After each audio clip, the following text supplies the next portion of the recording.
I'm Stephanie Ricca, Editor-in-Chief of Hotel News Now, and I'm here today with Frits van Paasschen, keynote speaker of the 2017 Hotel Data Conference. Frits, thanks for joining us. Stephanie, it's a pleasure to be here. You gave a great definition of the word disruptor a few moments ago. Can you tell us that definition, how you look at it, and how you think it's relevant to today's hotel industry?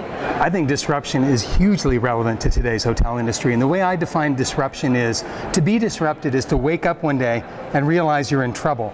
And either you didn't see the change coming, or you saw the change and you didn't do enough to keep it from causing problems for you. And I think that's something that's very relevant as we look at what's happening today. And of course, a disruptor is anyone who's an agent of that change, creating problems for existing companies. I'm going to ask you about that agent of change comment in a minute, but first on that topic of disruption. Recently you wrote a book, The Disruptors Feast, and in it you made a comment about how when you were the CEO of Starwood Hotels and Resorts Worldwide, it was like having courtside seats to watch the global economy. You still have a great vantage point. What do hoteliers need to be aware of now in terms of global economic trends? What are some big ones? Well, I think the one that's most important, and this is a really positive note, is we're still in the golden age of high-end travel. People are getting out more than ever. There's more appetite, there's more interest, there's demand that can be met. And so the real opportunity is to try to do that. The flip side of that is, and this isn't something that's a new trend, is technology and personalization matters more than it ever has before. And the challenge, I think, for the lodging business is people are having great technology experiences when they're buying other things. They're getting recommendation engines, they're being treated with personalization, and they're looking at hotels and saying, wait, hospitality is all about making people feel special and recognized. When is this industry going to get its act together and treat me like an individual human being?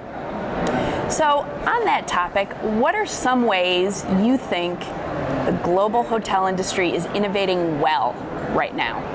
I think one of the things that's really interesting now are new formats, and formats that are even more focused on a sense of place and a sense of location. So in terms of those new formats, new ways of making sure you can get more rooms into an existing space. Something like Citizen M that has a compact room but a great public area and a real tech-forward way of positioning itself.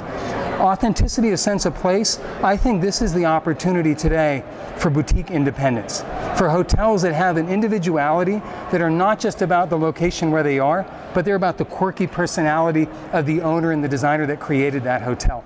None of us wants to get on a plane for 10 hours and end up in a hotel room that could have been down the road.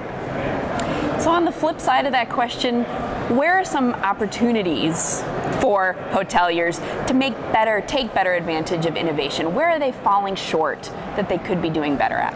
Look, I think the challenge for hotel companies today, and hotels in general, is we're capital intensive, we have a lot of people, we're inherently global organizations. Even if we have a small number of hotels, making change and keeping pace is a real challenge. But the reality is, even with peer-to-peer lodging as a very viable alternative, and by the way, a way to introduce the potential for authenticity in a bigger way, I think hotels still have a real opportunity to make you feel special and recognized when you come in. And I think that we're getting to the point now with beacon systems, with loyalty programs, with guest profiles, that we should really start being able to do that as an industry in a much bigger way. And I think in the next 5 years, you're going to see a lot of it. It's a real combination of innovation and technology. That's right. So you're a brand guy, Nike, Coors, Starwood. We're at a time when there are so many hotel brands around the world. Do you think all of them will survive? Should all of them survive? What can they do to ensure that survival? I think if this were a market that weren't so capital intensive, there would be a lot of brands that would be disappearing from the landscape pretty quickly. And it really comes down to this. Brands still matter, but they have to stay relevant. You can't have a generic hotel brand that just says, hey, we have clean rooms and nice beds, and you're going to get decent service. Because you know what? You can look that up on TripAdvisor. You don't need a brand to tell you that anymore. The brands that are going to succeed are the ones that deliver personalization, that give you that sense of space, that give you that aha moment, that make you glad you showed up.